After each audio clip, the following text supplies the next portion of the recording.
Well, thank you, everyone. I hope everyone's enjoyed their lunch today.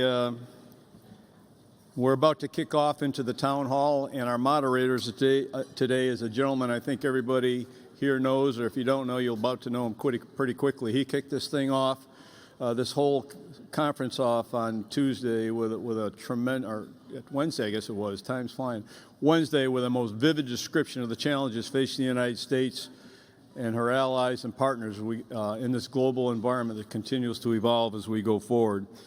Ladies and gentlemen, I'd like to present to you the Dean of the Fletcher School of Law and Diplomacy at Tufts, Admiral Jim Stavridis.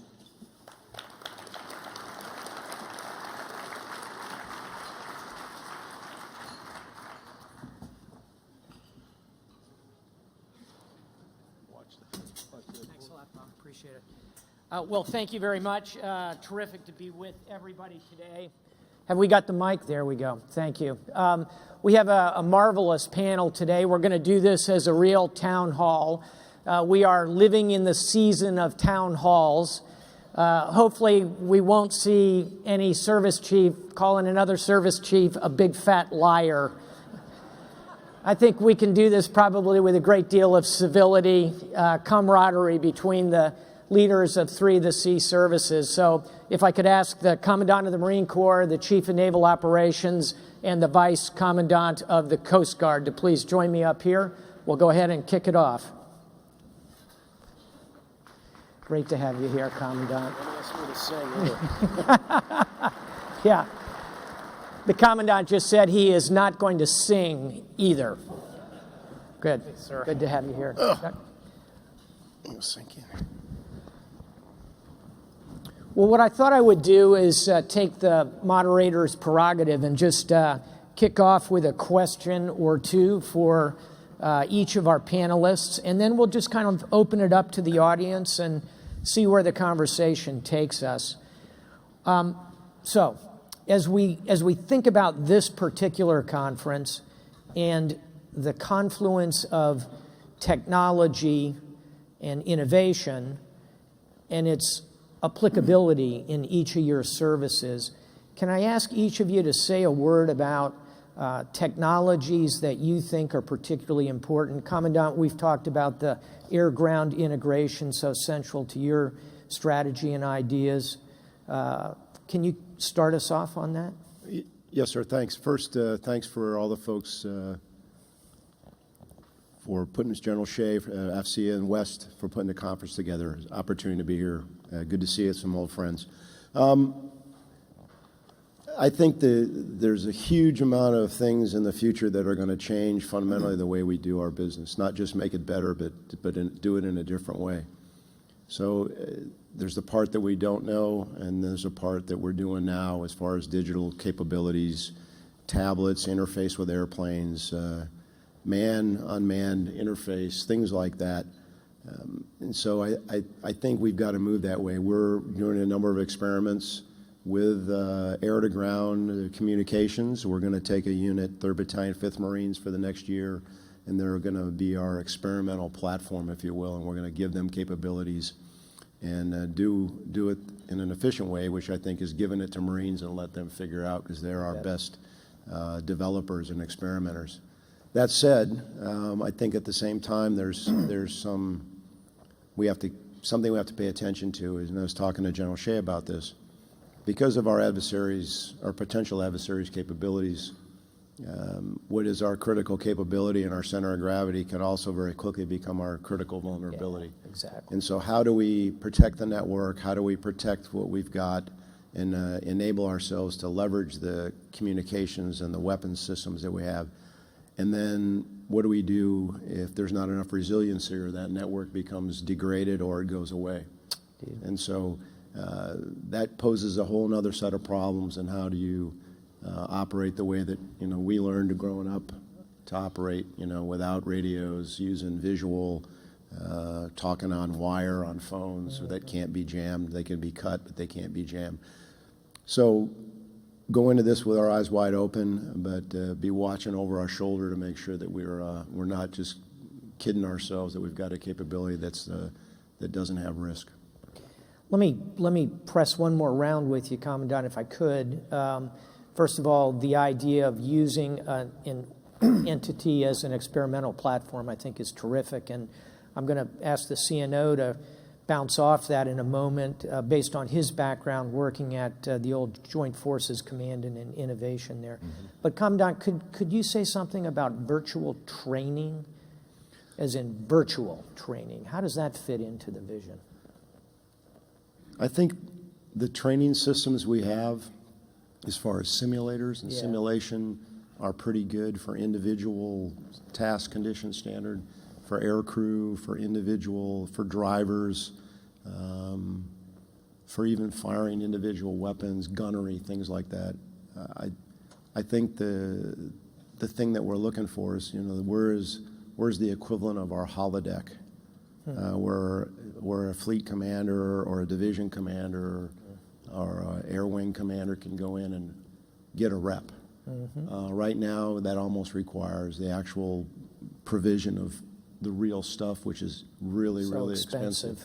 And so, if many of you have read the book and probably saw the movie Ender's Game, where's our Ender's Game battle lab kind of thing, where we can not just give our leadership reps, but we can actually find out who the really good leaders are. Yeah. And I know that it's going to happen. Mm-hmm.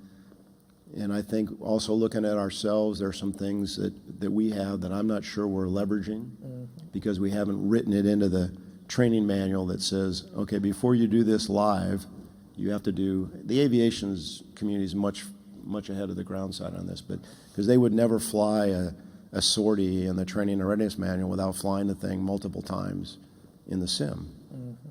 The ground community's got to catch up to that because we can't afford to not take every opportunity to be successful when we do it live because we just can't afford to, we don't have the time or the money, the ammunition to do it again. So when we get that chance to do it live, we got to at least have the highest probability it's going to be effective and successful. Powerful.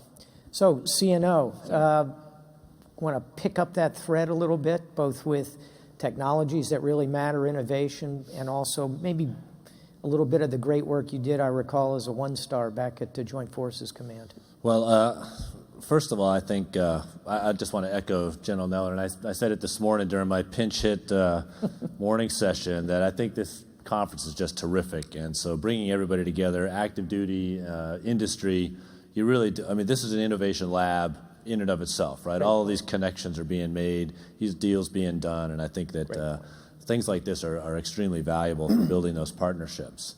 Where I'm focused, looking forward, certainly there's these information technologies and the whole business of information management, which is going to be so fundamental to our way forward.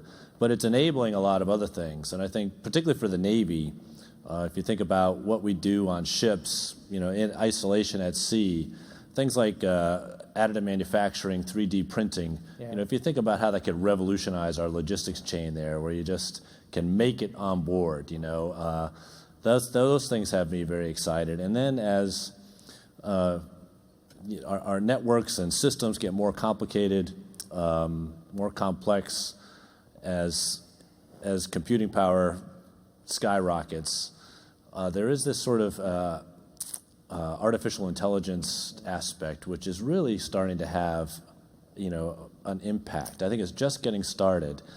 And that leads you to the next challenge, I think, that we have to address in the Navy, which is, what is the future environment for collaboration between man and machine, right? People and machines. Mm-hmm. And so, we've got a lot of people who drive, for instance, and I think that is a skill set that is just, it's on the decline already. If you haven't heard it, the rate, the derivatives are all in the downside, and we just, as just an example, we just don't want to have a lot of drivers standing around wondering what they're going to do now that their vehicles are being driven by automated technology. So we've got to try and shoot out in front of that, particularly in the area of, I think, artificial intelligence. There's big moral questions that we have to come through to be able to employ that sensibly. Where's the right place to ensure that people are involved in that decision-making, throttling, and the risk to the appropriate level, et cetera. With respect to managing innovation, And I'm sure that you've read, there's all sorts of models. There's kind of the Joint Forces Command model, which was terrific as a center for innovation. And there are others in the private sector, Bell Labs and other places. But what we're also seeing by virtue of everybody being connected is kind of this democratized approach to innovation, where you have these people, just because they're interested, they self-identify, they're super users. You know, Eric von Hippel has this book called Democratizing Innovation, and if we could just tap into all the super users out there in the Navy and even beyond, you talk about Ender's Game. You know, there's a monstrous online gaming environment right now. How can we tap into that and get sort of millions of runs at a particular problem in an online gaming environment? Something that we would maybe never consider with a smaller group. So, I mean, there's just so much opportunity out there. It's really a matter of how do you manage it all with the appropriately light touch that doesn't smother it. Perfect. I'm going to bounce off the comment on autonomous to tell you, before coming to do this conference, I was in Munich for the Munich Security Conference annual event, and I did a panel like this as a former Supreme Allied Commander. At the opposite end, where the Vice Commandant is sitting, was the head of Human Rights Watch, and the subject was man, machines, and morals. Right. And it is a huge debate. Not only beginning here, but in Europe, where one would expect it is front and center in this conversation. And we do have to pass our way through that narrow passage, I think, with a real sense of our values as well as our technology. So I'm so glad to hear you raise that. So, Vice Commandant, let's talk cyber. I know the Coast Guard is doing quite a bit in this zone, as are all the services, and maybe we'll walk back this way. If I could ask each of you to just say a word about cyber and how that fits with your vision in the service. Well, thank you. And Admiral Zukunft rolled out for the first time our Coast Guard cyber strategy, the first that we've ever had. Breaks down to 3 basic lines of effort: defending our networks, enabling operations, and protecting infrastructure. And the protecting infrastructure piece deals with the regulated industry partners that the Coast Guard is responsible for: port partners, shipping partners, et cetera, et cetera. Our commandant believes, and I believe too, that we're uniquely positioned in cyber for a federal agency. We're both a military agency, so we ride on .mil, but we're also a law enforcement agency and a member of the Department of Homeland Security, so we're deeply burrowed into .gov, plus we're on .com with our regulated industry partners. So we bring what the Coast Guard always brings to the fight, a unique array of authorities, and we bring that into cyber as well. And it's intimately threaded throughout all our physical world mission sets. There's no question about it. As a matter of fact, I think one of the Commandant's major challenges is going to be creating the culture in our organization to allow us to operate in cyberspace and treat it as an operational domain. I can tell you the Coast Guard, probably like many federal agencies, is kind of a foot in both camps of, this is an IT support function, get me a new mouse or a display, one of those things. Or is this an operational domain where the basic risk calculations, the situational assessments should be done by operators? And I think this Commandant recognizes that it's the latter, but to actually mission the organization in that direction is going to be a significant challenge. One thing I will say for our industry folks out there is the technologies that you bring into the fight, the awareness of those technologies that are available to the Coast Guard, I think are going to be a part of the solution that's going to allow us to thread this needle and to demonstrate to the operators is that this is not just a mission support function. This is operations. These are operational tools. These are operational risk assessments that are integrally related with the other operational risk assessments that you got. But we're on the first step of the 1,000-mile march, as Mao would say, but I think we're headed in the right direction under Admiral Zukunft's cyber strategy.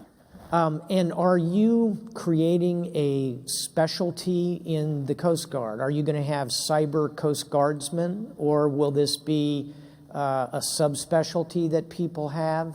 how will that work for the Coast Guard? Sir, that's a symptom or a subset of these larger, basic organizational decisions that we in the Coast Guard are going to have to get our arms around. Sure. We've kind of watched the Navy with their N2, N6. I guess we don't call it information dominance anymore. I heard Admiral Kohler talking before. I guess we've kind of maybe changed the name on that, but that's actually a model that we've taken a look at. Whether we're willing to make that jump or not, I don't know the answer to that. We're going to have to get our arms around that, because the ability to recruit, develop, and retain a workforce, including providing them with meaningful career paths on both the officer, enlisted, and civilian side, we got to be able to get at if we're going to compete for the best and brightest.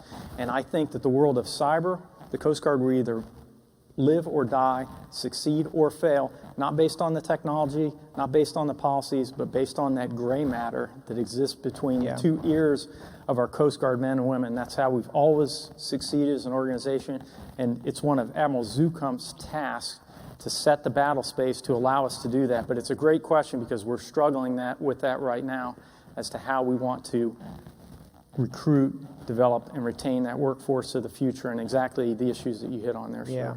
Well, it came to my mind when the Commandant mentioned Ender's Game, because that's really a cyber force. So, CNO, how's the Navy approaching all this? We had Vice Admiral Ty here this week, had a chance to chat with her. How's it look from your perspective? No, I sir? think I'm encouraged. We've got to start on this, and I think we're organized for success at this point. And what we're finding is that in many ways we can rely on some very familiar concepts to approach this cyber mission.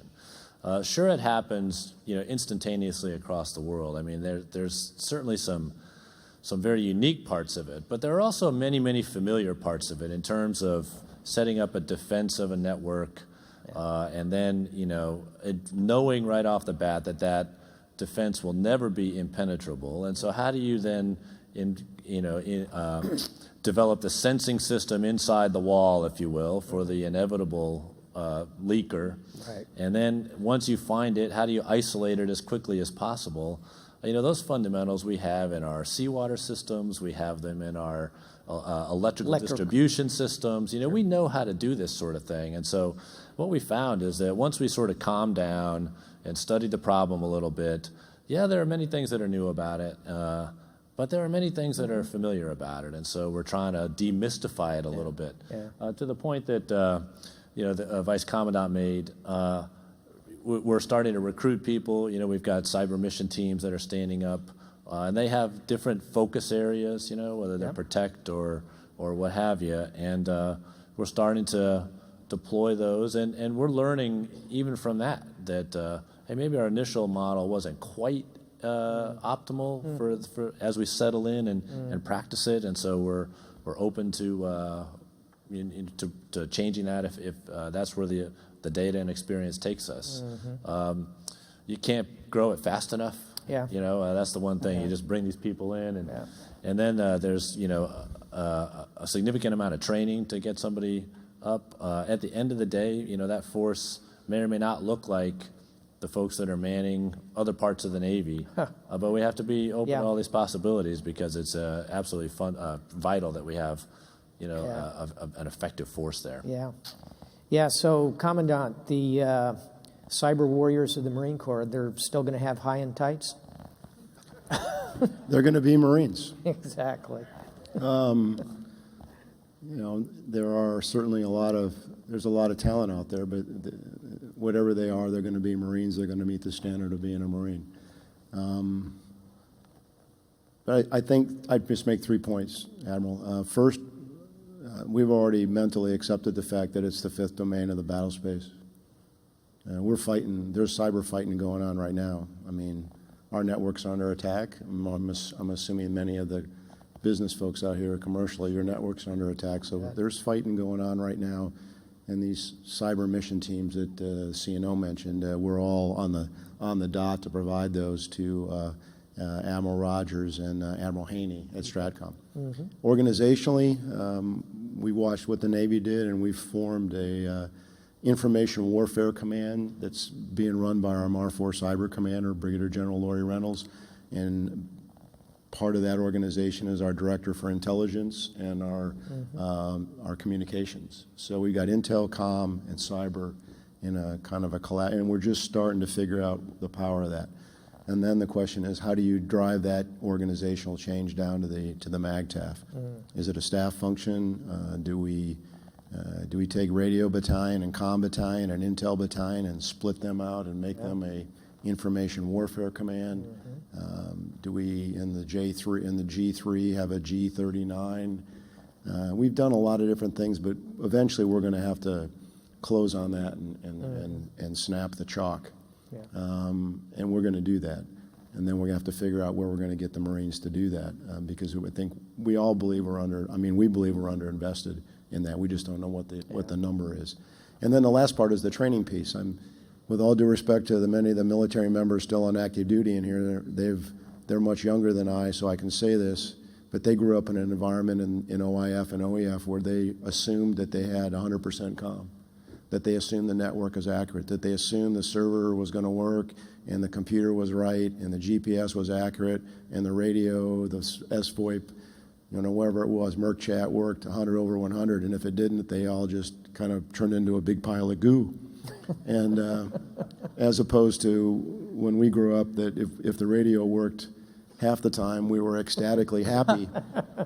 And I was the only one, in Iraq carrying a flash signal mirror and a whistle, just because that was what was in my pouch. Exactly. I never got it out from 1982. But we're unplugging ourselves because we realize, and the MEF commanders, Division Wing, MLG commanders realize, hey, turn it off. What are you going to do? Turn it off. It doesn't work, or we can't trust it. How are you going to train for that? And so we have to have a way to train for that. We have to change. It's just a mindset. We can't assume that it's going to be there.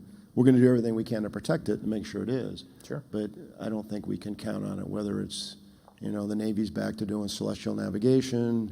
We're still, you still got maps, still got compasses, and we have to retain those skills. Wonderful. I'll close out the cyber piece by simply pointing out, again, going back both to, I was in Davos the week before and then in Munich for the security conference. A big part of the conversation is offensive cyber activities. And again, it ties to the questions of, is it moral and ethical to attack the electrical grid of a country, et cetera, et cetera, et cetera. So we have not only the train, equip, and organize ideas that all three of you have articulated, but I think also these larger issues we're going to have to wrestle with. So let me kind of spin operationally in two dimensions. And if I can, I'm going to start with you, the balance of op-tempo. And I know you've been doing a lot of thinking about this. Our forces are coming off extraordinary decade of combat, more than a decade, 15 years. How you, as Oprah would say, how do you feel about op-tempo for the Navy right now? And then I'll ask your brothers in arms here. Well, I'll quote General George Marshall as, I'll save my feelings for Mrs. Richardson, but I'll tell you what I think about it. Exactly. The op-tempo thing, first we have to start with a plan to come down to sustainable levels. And so I think that there is a move in all of the services to come back to at least the starting point is a level, a tempo of operation that can be sustained.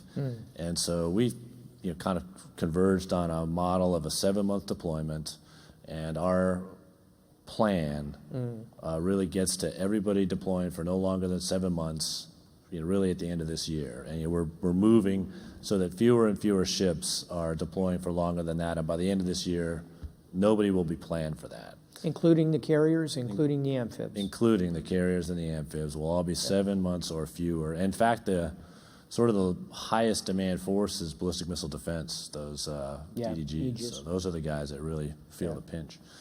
Having said that, as we sit in the tank, maritime forces are the ones that are always kind of those GFM issues, if you will, and so we still remain in great demand. the world will get a vote, right? And we're not here to just kind of be a self-licking ice cream cone, but at least our plan has to be sustainable. And departure from that plan, we understand the readiness debt that we incur, and we should have some kind of recovery plan as well. Now we got to execute the plan, right? And so that means getting our maintenance right. General Neller and I were out looking at aircraft maintenance this morning together on North Island. Excellent. Admiral Shoemaker and his team doing a terrific job to just kind of bring discipline to that. Ship maintenance, the whole thing. Training, all has to come together. The people have to flow in at the right time. We have to get through our training pipeline and then up to basic, integrated, and then certified and deploy. So there's an execution part of this as well that we have to pay attention to so that we can relieve folks on time. I talk a lot in the design about speeding up. And some people have said, well, hey, it's been going pretty hard for a while now, and you're talking about speeding up. It's really a different character of speed. It's kind of, working smarter, not harder type of a thing. And so it's really, when I talk about that, it's the ability to adapt more quickly, not, run faster for longer type of a thing. So there's a little bit of difference in the nature of how I talk about it. So, that's kind of how I'm thinking about that right now. Thank you, CNO. Commandant, same question. Up tempo, how's it going for our Marines? We're always struggling to find that knee in the curve between supporting the combatant commander requirements and the maintenance and readiness of our gear and the desire of Marines to go do things. Nobody joined the Marine Corps to sit on their sea bag at Camp Lejeune or Camp Pendleton. And then you go in 60% of your forces under the age of 25, they want to go. So we're trying to find that place, where we can sustain ourselves, maintain the mission essential tasks, and keep our gear ready. Aviation's a lot harder right now because for a lot of reasons, like CNO said, we're working and with the Admiral Schumacher and General Davis and our folks and Admiral Gross-Clags and everybody on trying to find it and find that place where we can get our aviation readiness back. And I'd commend the Navy on, particularly on amphib readiness. I'm working really hard. Admiral Tyson, and when we were on the East Coast, and General Kaufman's here, and now she's on the West Coast, trying to be good shipmates, because the ships have to get fixed, but they got to have their yard time, but we got to have our time on the ship. So, when the ship's out, we're ready to go, and we don't waste our time. So, that said, coming down to 182,000 at the end of this FY, we're a 2-to-1 force. Not everybody's at 2-to-1. Yeah. 2-to-1 is the bare minimum that we really think we can sustain. Sure. A normal life, prepare, have enough time to get ready. We'd much rather be a 3-to-1 force. Yeah. But right now the world is not cooperating. Yeah. And so we'll continue to do as much as we can to the point where I'd have to tell the chairman or the secretary, hey, look, I want to support the combatant commander, but here's the risk. You tell us we're not going to say no. Yeah. But understand that there's a bill at the end of this long-term if you cost. keep doing this like this, whether it's people staying or gear being ready. And so that's always the tension you have. And it's good to have the discussions. And I think the other services, not just the sea services, but as CNO said, we're the forward presence folks. We're the cop on the beat. We don't, we want to keep it in phase 0. We want to keep the fight from happening. If it happens while we're out there, okay, that's fine too. But we believe that maritime naval forces are what are going to keep potential adversaries deterred and our allies assured. Thanks. And I do have to say, as 7.5 years as a combatant commander, the support that I received from your predecessors was terrific in those years. But I also particularly want to say, General Neller, when you were on the Joint Staff working those issues, you were terrific at balancing that. I still have PTS from that time. The J3 himself in person. So the Coast Guard has this marvelous mix of missions. When the fight comes, you're with us. I deployed as a strike group commander with a Coast Guard cutter in my strike group, but you also do marvelous things on the waterways of this nation. Talk to us a little, Vice Commandant, about op-tempo in the Coast Guard world. Well, mission balance is always a challenge for the Coast Guard, whether it's in peacetime or in time of conflict. Always seems to be more demand for Coast Guard than there are Coast Guard resources to go around, and that's where we find ourselves right now. Particularly, we're in the midst of recapitalizing our very old fleet, some of which our ships are over 50 years old, bringing new ships onto the line. But Admiral Zukunft has been pretty clear. He's come out with our 4 strategies where we're putting our effort: Western Hemisphere, cyber, Arctic, and energy.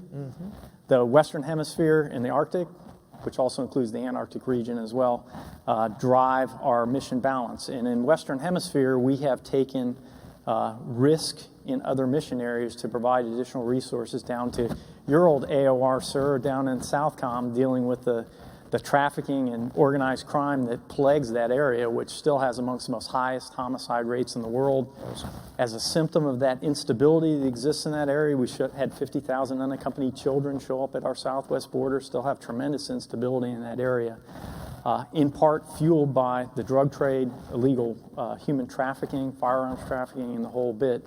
And the Coast Guard provides unique authority and really is the nation, not only the nation's, but our region's forward defense against much of this trafficking effort. And Admiral Zukunft's placing of additional resources down there resulted last year in JADF South interdicting over 190 metric tons of cocaine, which was policed up off the water before it even could get onto the land. That's the most that's been taken since 2009. And it's not just about the cocaine, but that is a primary funding source for these transnational criminal organizations that create death, destruction, devastation in all the nations to our south, much less our own citizenry, when it brings up here, and it creates, insecurity at the border, which, you mentioned about the elections before. I mean, this is an electoral issue. And I remain concerned in this area because Colombia has decided that they are going to end aerial eradication. I think you're aware of that. I won't go into the reasons why, but that has potential implications for all the neighborhood down there. So the Commandant has been placing additional resources down there. The Navy's had a hard time putting surface ships down there because you guys are fully occupied in other areas. But it does come at a cost. Risk in other mission sets. We've had to turn down various other combatant commanders who very much desire to have Coast Guard presence for various reasons, whether it's migration in the Mediterranean or the problems set down in the South China Sea or piracy or any of these other things where the Coast Guard kind of adds unique value in there. We've had to turn those down, but the Commandant has made the risk calculation that he feels that our forces are most uniquely positioned and best serve not only our nation but our neighbors by applying effort down in the Western Hemisphere transit zone for right now. The one other area I've talked about on the Arctic about op-tempo, and we can talk about icebreakers later, but I'll just give you... Let's talk about icebreakers right now. Here's a stat on the Polar Star, which is a 40-year-old ship that's been refurbed. It's kind of interesting. It's real high-tech, and then you see like the knife switches and Frankenstein's lab in the back when you actually go see this thing. But that crew last year was 302 days away from home port and likely to be repeated again this next year. So that's the op-tempo we're having to run because we only have one operating heavy icebreaker. Yeah, and I'm going to ask you, Vice Commandant, how many icebreakers does Russia have? Polar-class icebreakers, Russia has 40 with another 11 under construction. I want you to say that again. How many does Russia have? 40 with another 11 under construction, a number of which are nuclear, the most powerful icebreakers on the Earth. The U.S. now has 3 icebreakers. One is broken, the Polar Sea. Another one is the refurb Polar Star, the only heavy icebreaker that the United States operates. And the last is Healy, which is a medium-class icebreaker. And that's it. That's all the Schlitz on the shelf for and we'll get off icebreakers momentarily, but Denmark, a nation of 5 million people, has 6 icebreakers. China, which has no real estate on the Arctic, has 11 icebreakers. This is really, I think, an interesting question that we need to explore at another time. But Vice Commandant, thank you for a wonderful operational riff on our marvelous Coast Guard. So I'm going to let the audience get in here in a minute. If you'd like to walk up to the 2 microphones here. While the audience warms up and is coming up, I'm going to take advantage of having 2 very senior members of the Joint Chiefs of Staff here just to do one spot of current business, which is we awoke this morning to reports of airstrikes in Libya against the Islamic State. Can I ask the CNO and Commandant, not about that specific issue at all, but the campaign against the Islamic State, kind of the Navy's role and the Marine Corps' role as you see it unfolding, recognizing that all of our crystal balls are a little cloudy. And as members of the audience want to come up, we'll take some questions. Bob, you want to take a first stab there? Okay. Right now, I mean, if you break it into regions, go Iraq, Syria, then Libya. Okay, perfect. So there's a special purpose MAGTF along with a Marine Expeditionary Unit operating in the CENTCOM AOR. A portion of that special purpose MAGTF, which is built around a Osprey squadron, a fixed wing squadron, an infantry battalion, and a logistics capability. A portion of that force is in Iraq at Al-Assad and Taqadum in Anbar province, supporting a Marine advisor team and a number of special forces, both U.S. and coalition, that are training Iraqi military, Iraqi police, and tribal fighters. And it was the force that was in Taqadum that was supportive of the Iraqi force that went into Ramadi eventually and retook that town. There's also some Marine, there's also a MARSOC, Combined Joint Task Force Headquarters, or SJOTF, that's being led by a Marine colonel named Andy Milburn that's operating in and around there. So we've got Marines that are part of the joint force working for General McFarland over there. The aircraft that we have operating in the region also are part of the strike campaign. Where they're bombing, I don't track on a daily basis, but more in Iraq than in any other areas. As far as the Syria op, there are Marines that are just part and through the force structure there. On the Libya thing, my guess is we've got another special purpose MAGTF that's actually in support of AFRICOM, but it's kind of multi-based in Morone in Italy and then actually in Romania, some Marines in Bulgaria. And so normally when there's operations with aircraft or people that operate in North Africa in and around, those Marines are there to provide a potential reaction force or a trap. Sure. So my guess is, depending upon what the platform was that did this strike, that those Marines were on step to go recover those any air crew that may have had malfunctions or something. So I think everybody's frustrated to some degree about the speed of the campaign. Although when I talk to Marines, and I've talked to some folks over in the last few days, they're actually pretty upbeat. Good. I don't think that. I think there's a lot more good things going on. It's not happening as fast as we may like to see it, but at the same time, we're particularly in Iraq. There's a sovereign government there, and it's their country, and we're there to help them. And so we'll do what we can to try to accelerate the thing. But I think everybody's kind of positive. It's all trending. I mean, if you look to where we were a year ago and when ISIL first came in. And there's a lot of ways to measure it, territory controlled. I think it's going to happen eventually. Syria may be a little more problematic. And I think Libya, I think it's good that we're front. And there's a lot of coalition support, as you know, a lot of concern in Europe and NATO because of the migration that runs through Libya. And the Italians, for example, have a lot of equity in Libya. And they would like to get it some stability there with the government, but that's easier said than done. Yeah, thanks. CNO. If I could just pile onto this, certainly the Navy is fully integrated with the Joint Force and responding there, and the coalition as well. But what we're realizing is, first, this is a transnational type of a thing, and if we don't approach it from a transnational perspective, then we're just going to, last night it was Libya, in the future it's going to be somewhere else. And so you really have to have a global perspective of this and try and smother it from a global approach. And so really nothing is purely regional anymore. Right? Everything is at least trans-regional, if not global.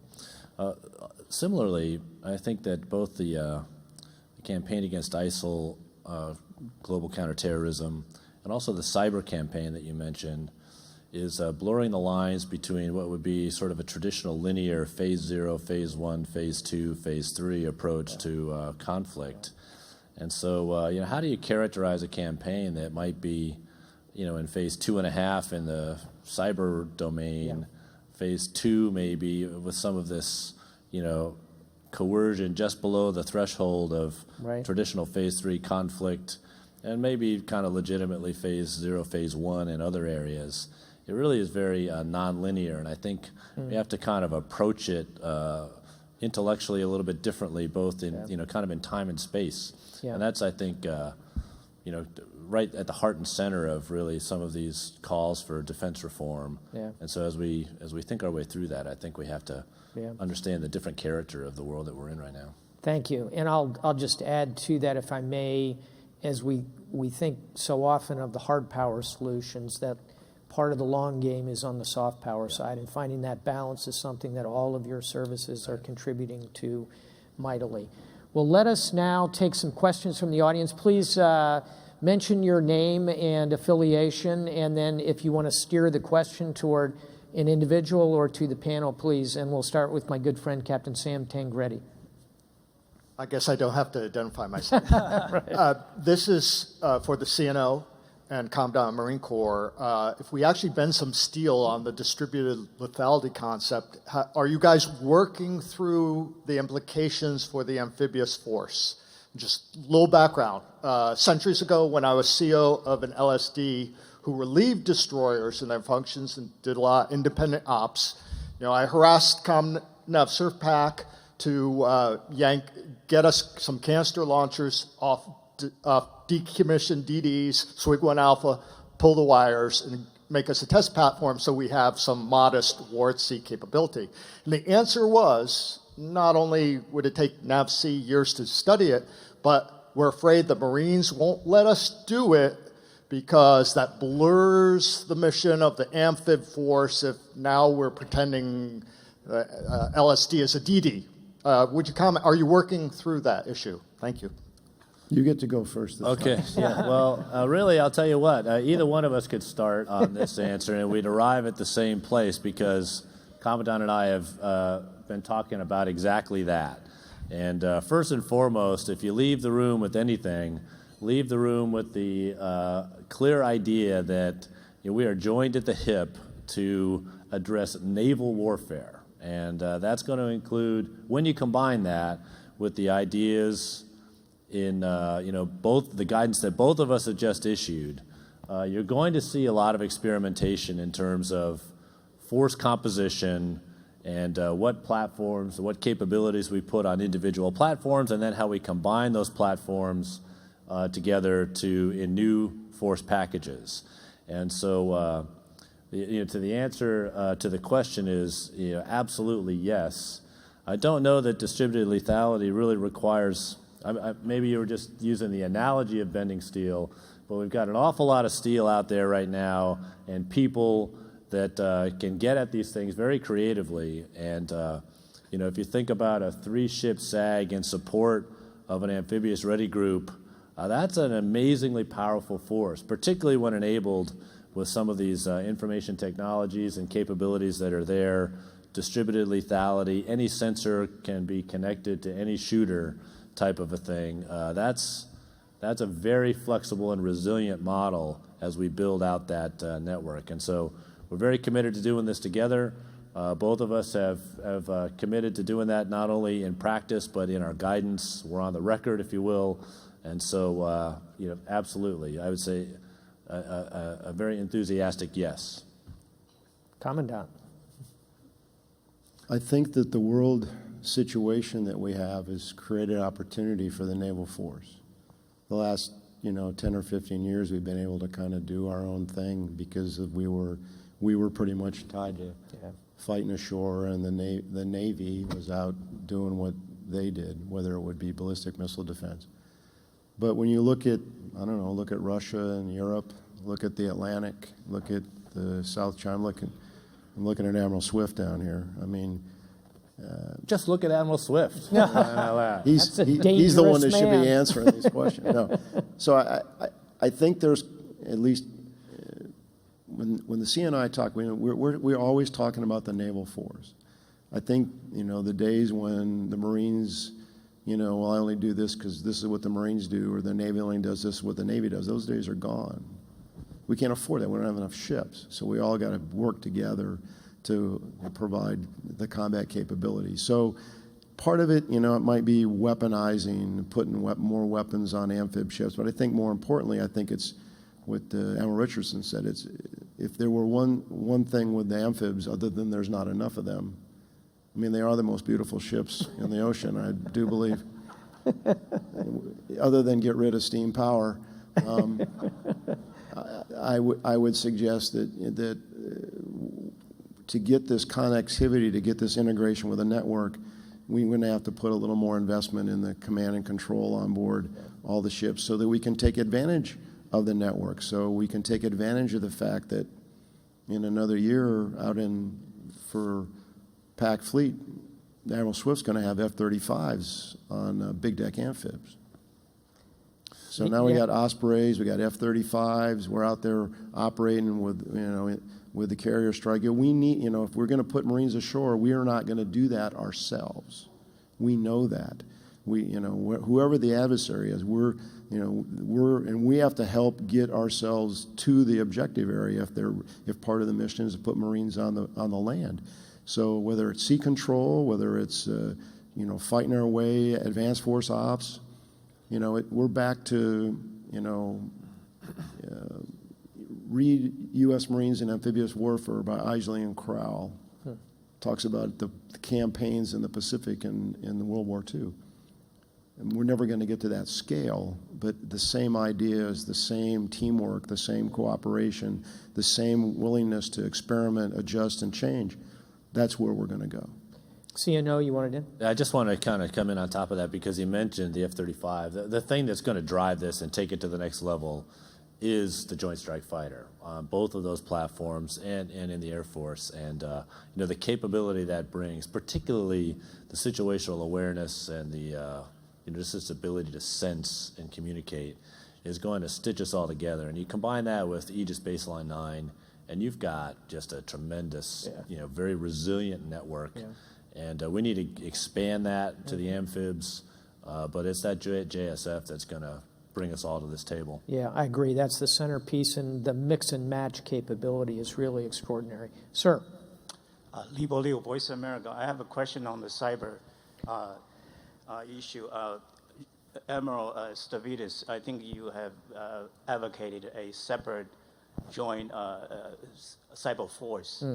So I wonder if each service chief present here would agree with that, to have this part of work be done by a separate command or separate cyber force, rather than tasking them individually for this specific, very difficult task. Thank you. Vice Commandant. Well, like I said, I think we bring unique authorities. As a member of the Coast Guard, I'd be happy to participate as part of the joint member. Like I said, Coast Guard operates substantially on .mil, .gov, and .com. It's the only member of the Armed Forces that sort of does all that because of our unique character. We'd be happy to participate in a joint force. I think it makes us stronger, and I think that's the way to go. That's my view. CNO?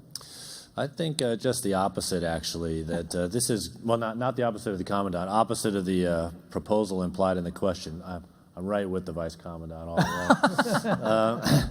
Good recovery. Yeah.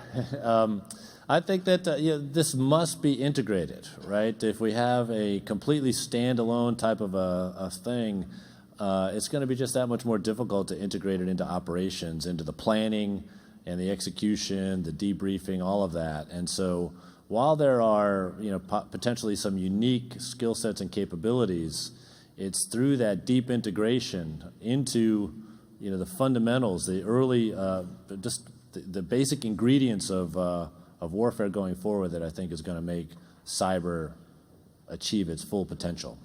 Commandant. We actually do have a single command on Title 10. We have Cybercom. Admiral Rogers is also Director of NSA, is also commander of Cybercom, wearing his other hat. And we all have components that support that. And we also have combatant commands and other forces that we support. So Admiral Richardson's correct. It's a very integrated team. Now, will Cybercom no longer be a subunified command? Will it become a separate component? That's something that's probably going to come out in discussions that there's been a lot of hearings with the Senate Armed Services Committee on Goldwater-Nichols, revision, review, change to Goldwater-Nichols, and I think that's something that'll come out of the discussion. But right now, I think we're in a good place, but we have to grow our capability in support of the integrated joint cyber force, because there are certain, as Admiral Stavridis said, the most difficult thing with cyber is not so much the actions that they do, it's the authorities and permissions and the legalities because of kind of the unique nature of that domain. It's kind of hard to bound it because it crosses into commercial, private, personal, business, and everything. And so it's a very difficult problem, but we're making progress. I'll just make the point to specify that I have not advocated for the immediate establishment of a cyber force, but rather that now is the time to have the conversation about it. And I will make the point that if you go back about 100 years ago, the analogy would be air forces. And many of the arguments of integration and it's got to all flow together, we heard those in counter to the idea of an air force.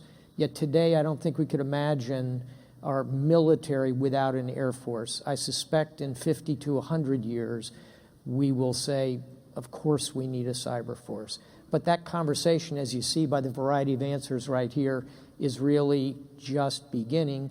Again, as though we were 100 years ago just learning to fly airplanes. We're just starting to understand cyber.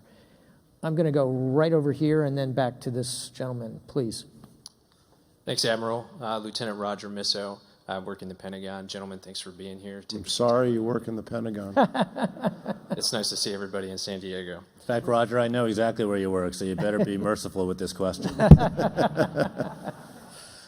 On the topic of innovation, it's interesting to note that some of the topics that you've raised today, like additive manufacturing, the Fleet Battle Lab, and autonomous systems, were introduced and championed in many cases by junior officers and enlisted, and certainly will be used by junior officers and enlisted when we look a lot like you and fight the wars of tomorrow. As we read this morning on the Naval Institute blog, these organizations... Was that a compliment or not? I don't think so. Just keep taking, Roger. You're doing fine. I got you, sir. You're never leaving the Pentagon.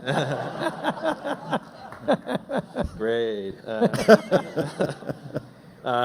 Organizations of these JOs and junior enlisted, as we read this morning in the Naval Institute blog, seem to be on the decline, and we're losing these individuals to attrition rather than, say, having a mechanism to make them GS-14s and 15s and project leads of these projects that they've introduced. CNO, I guess, where do junior officers and junior enlisted fit into your innovation vision? Well, Roger, you know that I'm walking this walk as well, because we've had these conversations in the hallowed halls of the Pentagon. I think that the best result is going to come from dialogue, and the cadre of very young, digitally native, if you want to say, millennials, if you want to say, there's a lot of tags that have been used, but it's just a tremendously energetic and talented pool of people that know things that that have come up since we were active in that world, and so we need to learn from that. So we need to tie into that and organize that. The organization has to be again such that it's not a smothering type of a thing that squelches the very innovation that it's trying to stimulate. On the other hand, and we've had these conversations as well. That mentoring relationship also is very valuable, and so as we have these conversations, certainly we are open to the terrific ideas that super talented cadre of folks has, but also we have to be teaching, right? And there's things that we can offer as well, just from experience and perspective and those sorts of things. And that, I think, is going to create that really exciting relationship between two ends of a career that will allow us to be as fresh and current and take advantage of all of what's new, but also inspire this generation to stay, Navy in my perspective. We talk a lot about, and you can read a lot about what inspires and what are the expectations of the generation, and we have so much of that available in the Navy right now. If you want to change jobs every 2 years, you hear about that. They're going to, well, guess what? I've changed jobs every 2 years for the last 33 years, so I can help you there. You want to be operational and worldwide? I can help you there. You want to maybe stay in a particular fleet concentration area and let your kids come through school? We've got that flexibility. And so our self-talk and our ability to connect our detailing world with the values down to the individual level of each one of our service members, I think is another a part of this covenant that we have to map our options to your values as personally as possible. And so we just have to explore all of those flexibilities as we move forward. It's much more than about the new technological idea. That's terrific, and we're going to be open to all of that. But it's these personal relationships. That's what the shared values and the communication of that. That, I think, Roger, is what inspires people to stick around and continue to serve. Great. Thanks, sir. I'm going to take from the head nods by the Commandant and the Vice Commandant. They're in agreement. We have time for 2 more questions, and I'm going to ask both of the 2 gentlemen here to be very brisk and brief in your question. Go right to the question. Thank you. Absolutely. Thank you very much. Commandant, at Marine Corps Information Operations Center, where I am at, Sergeant Edon, we're very excited to see how we're going to implement your FRAGO, with 1B being the increase in the information operations. How do you see us overcoming the 2 challenges to military information support operations? The first, that to have a good influence operation, you have to have access to the population. And as AFO has been taken away from the MU medal, we don't necessarily have phase 0 access to a target population to do target audience analysis. And the second is in the R2P2 planning process, we promised our combatant commanders that we can operate and give them a solution in 6 hours. However, MISO programs require approval from all the way up to the Undersecretary of Defense for Policy, and they require Chief of Mission concurrence as well. So when I write those programs, what mechanism do we have in place to ensure that we are meeting the combatant commanders' requirements? Thank you, sir. Okay, first, you're promoted. Yeah, excellent command of acronyms. Excellent question. No. I think before we deploy, if we know where we're going to go, we've got some time to do a preparation of the environment and maybe get some advanced permissions. And I think there are some things you can do. Of course, there's always the option to not ask permission. And I say that, I'll give you an example. Now Brigadier General Bill Journey was a battalion commander in Ramadi, and he was running his own public, had a PA system and was running stuff every day after the mosque, after prayers at the mosque. And he said, I'm not supposed to do that. And I said, yeah. Do I need to stop? I said, I don't know what you're talking about. Is it having an effect? Oh, yeah, it's having a great effect. Okay. Don't talk to me about this again. Because we wanted to win. So there's a way around this, whether it's advanced approval, as far as not part of being a MU medal and not having advanced force ops and all that. I'll have to go back, and General Kaufman's here, and he'll have to school me up on this. But we do this. I mean, the naval force, the ARGMU, the naval force that's out there has got to be prepared to go to any country within the region, and they've got to have, maybe pre-approved products or general things. I can also tell you that, and Admiral Stark-Reeves mentioned it, that everybody thinks the Pentagon is really slow, and it can be, but I've also seen it happen. Yep. If it's important and there's a mission, I can tell you, I get stuff done in an hour. from the J3 to get ink on a piece of paper from the Secretary of Defense. I mean, if it's got to happen, I'll just tell you. You did it. I saw it again. I get and it. again. Get it done. Yeah. And as the commandant, if I, part of my job as a member of the Joint Chiefs or the CNO, we call down to the Joint Staff and we get a little energy behind this stuff. So, I know what the rules say, and we're going to follow the rules. But at the end of the day, you got to accomplish the mission. Can I pile on to that real quick? Please do. CNO. There's an element in this design about partnerships, and one of the partners, if you will, is understanding our place in the interagency. And, some of the things that General Neller's talking about that have moved very fast have ridden on a wave of just terrific relationships and dialogue. Particularly the Special Forces are adept at creating those partnerships that build really the trust is what this all, that's the glue that binds us all together. And so it's, I think, extremely important that the first time you go to talk to someone is not for permission to do something that's, a dicey operation in a timely manner. First time, you've been talking to them for months, if not years, and so that there's a relationship on which you can rely to get things done very quickly. And that goes to that soft power, not only interagency, but international. Yeah. That's the value there. Thanks, CNO. And just to pick up on that thread, the Coast Guard, of course, is a primo interagency partner and helps bind us with the Department of Homeland Security in terrific ways. And appropriately, Semper Paratus, we have Coast Guardsman for the final question. Sir. Thank you, Admiral. Good afternoon, gentlemen. I'm Lieutenant Commander Craig Allen. I'm from Coast Guard Headquarters. My question actually starts with just looking at three kind of converging trends. The first one is places that we operate pretty routinely now are becoming more tense, more contentious. Secondly, our operating concepts, for a variety of reasons, are calling for greater distribution, whether it's distributed operations in EF-21, distributed lethality as part of the design for maritime superiority, et cetera. And finally, as we've already mentioned, our communications that we've taken for granted, maybe that's not something that we can rely on all the time. So my question is getting down to the junior officer level and the junior leader level. We're going to have small units in contentious environments that have to make decisions that, as we've seen recently, can have strategic consequences. So from a doctrine and a training perspective, how do we prepare those junior leaders to operate in that environment, make the right decision in very difficult circumstances?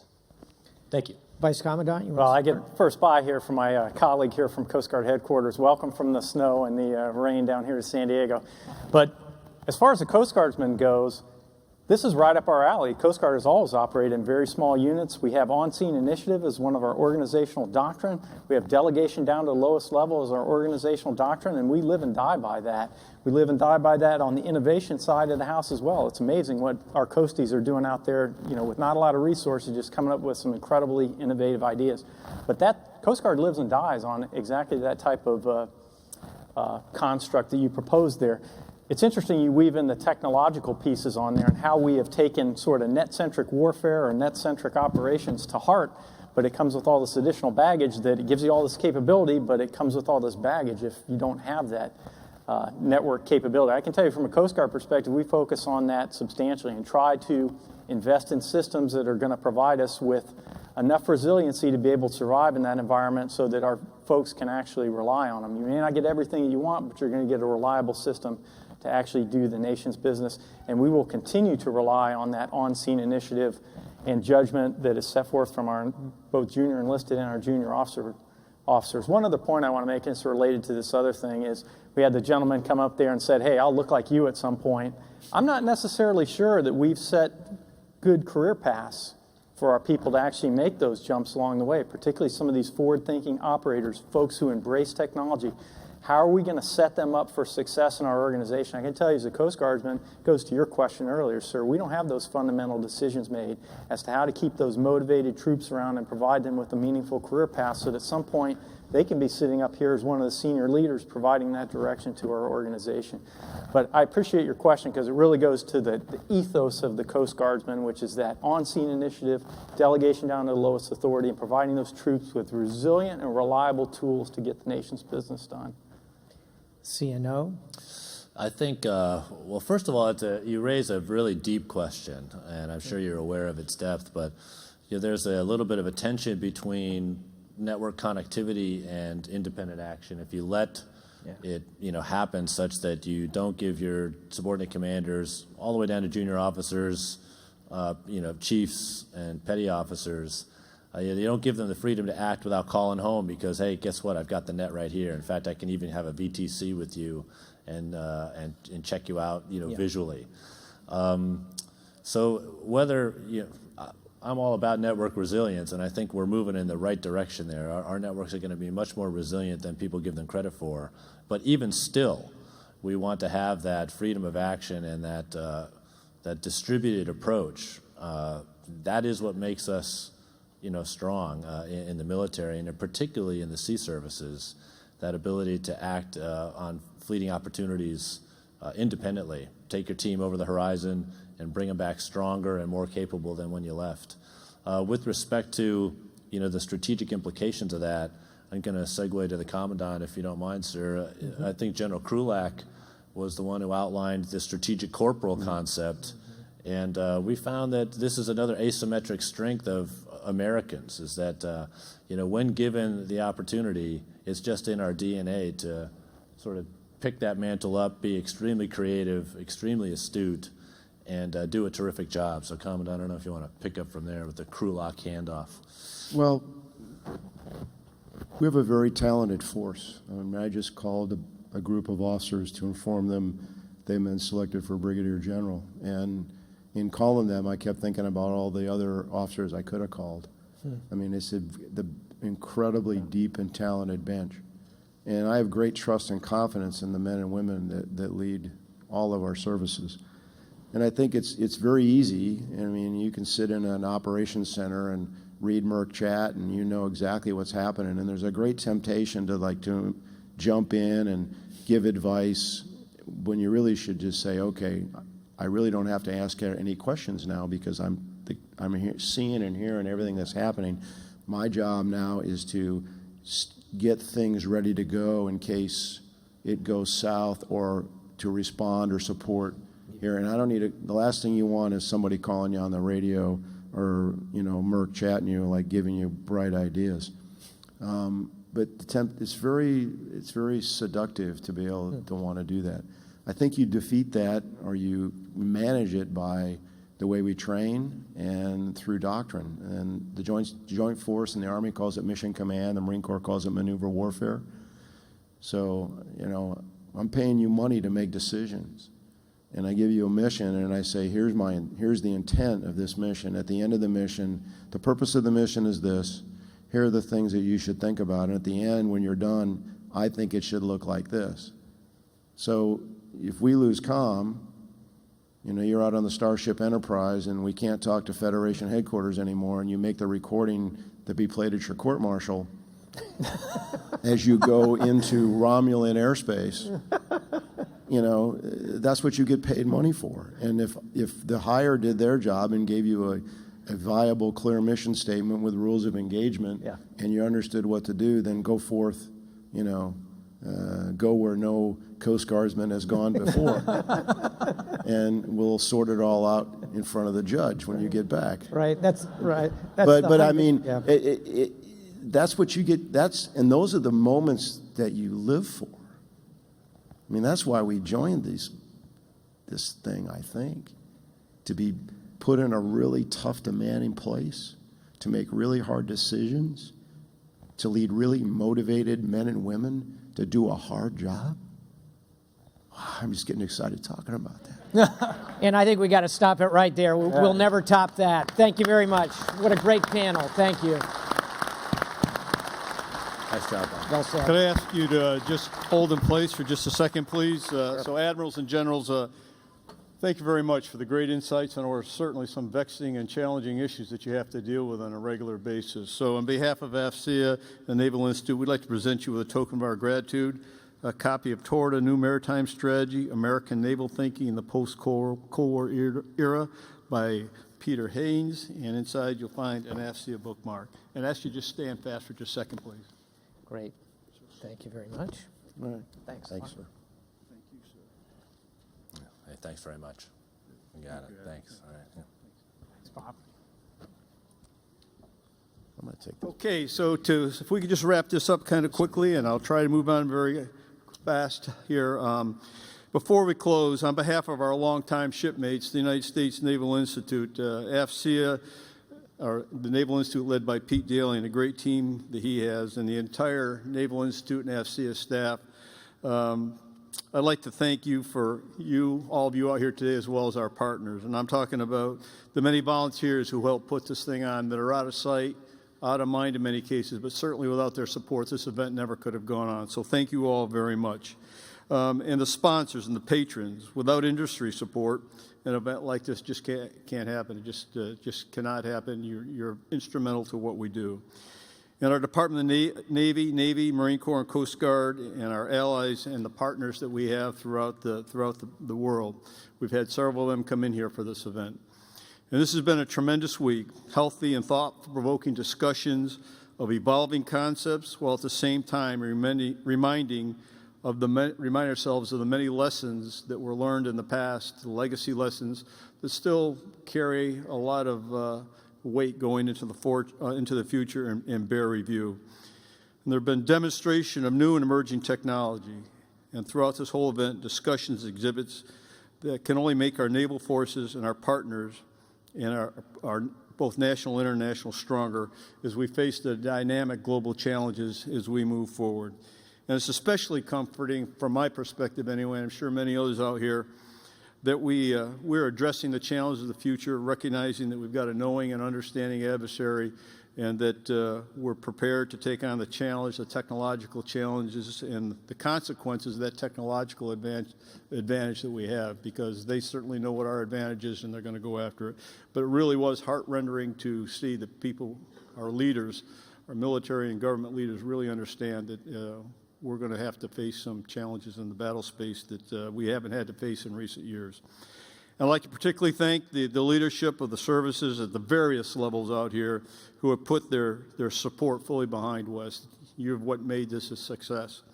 And please step by the Naval Institute and the AFCEA booths if you haven't done so already to learn about membership. Sign up online at AFCEA.org or the United States Naval Institute.org if you don't have time to stop by. The costs are minimal to join those associations, and the benefits are very, very many, as I think you can see from here today.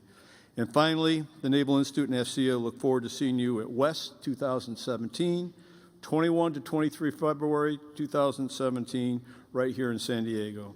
Safe travels, and thank you to everyone.